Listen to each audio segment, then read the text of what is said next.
Si tu pensais que l'esclavage était terminé, alors tu peux immédiatement fermer cette vidéo et appelle ta maman pour qu'elle te donne une bonne grosse gifle. Installez-vous bien parce que le sujet d'aujourd'hui, comme dirait Kerry James, est tout simplement...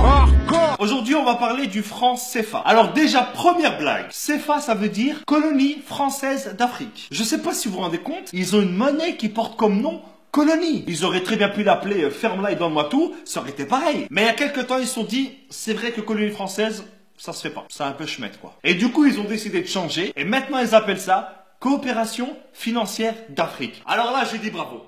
Là, je dis bravo. Là, c'est excellent, c'est excellent. Je pense que ce changement, ça a été le plus gros jeu de t'emmerde de l'histoire. Non, mais parce que changer uniquement le nom d'un truc pareil, ça sert à rien. C'est comme si moi, demain, je m'appelle Jean-Marc. Mais même si je m'appelle Jean-Marc, mon visage, lui, il te donnera toujours envie d'appeler la police. Donc cette monnaie, elle est utilisée dans 14 pays, pour plus de 100 millions d'habitants. Et devinez où est-ce qu'on imprime les billets? En France. Donc la France, à elle toute seule, dans 2 villages paumés que personne ne connaît, fabrique une monnaie dont dépensent 100 millions de personnes. Donc si demain, Jean-Jacques le Révolté avec ses copains, ils font grève, parce qu'en France, la grève, c'est limite une religion, eh ben t'auras 100 millions de personnes qui seront peut-être dans la merde. Mais attends, c'est pas tout. Les pays qui utilisent le franc CFA, ce sont les seuls pays au monde qui payent un impôt à un autre pays. Chaque année, ils sont obligés de donner 50% au trésor public français. Déjà que la France, elle exploite à fond et depuis des années les ressources de ces pays. Et en plus, ils doivent donner la moitié de ce qu'ils gagnent à des mecs qui n'ont même pas levé le petit doigt. C'est comme si tu venais chez moi, que tu me volais tous mes meubles et que en plus tous les mois je dois te donner la moitié de mon salaire. Sans parler du fait que hier soir tu avais déjà cambriolé mes grands-parents. Il y a 3 banques centrales africaines qui gèrent l'économie et la vie de millions de personnes. Et devinez qui est-ce qui a un droit de veto dans chacune de ces banques? Ça sera la France. Donc si un jour un pays comme le Mali décide d'emprunter de l'argent à une de ces banques pour faire un pont pour son peuple, et ben à ce moment-là il y a un mec qui vient du fin fond de Roubaix, que personne ne connaît, qui ne parle même pas la langue du pays, et ben il a le droit de dire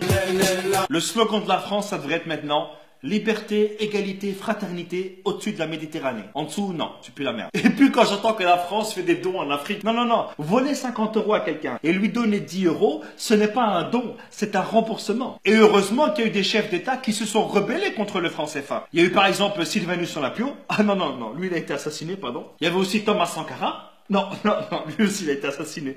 Non. Il y a aussi Modibo Keïta.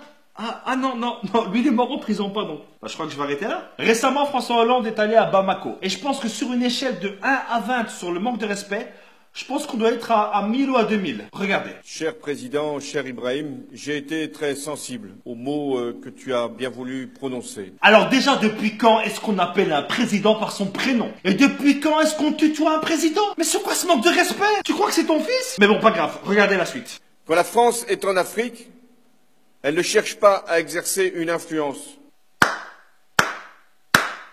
La France ne cherche pas à influencer l'Afrique, mais la monnaie de ces pays, la colonne vertébrale d'un pays, dépend entièrement de la France. Non mais là j'en ai marre, il se fout vraiment de notre gueule ce mec. Elle ne cherche pas à peser sur les choix politiques d'un pays.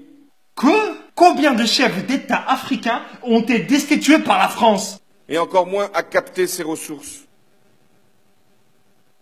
Non, c'est bon, je me tire, c'est bon.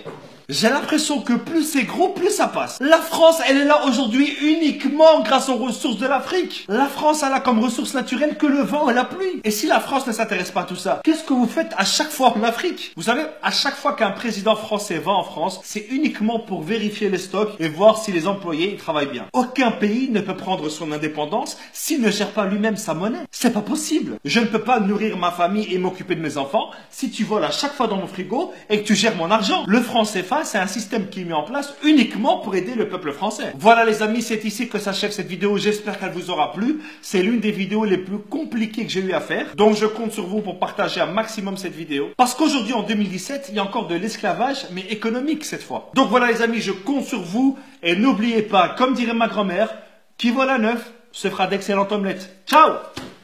On oublie seulement une chose, c'est qu'une grande partie de l'argent qui est dans notre porte-monnaie vient précisément de l'exploitation, depuis des siècles, de l'Afrique. Pas uniquement, mais beaucoup viennent de l'exploitation de l'Afrique.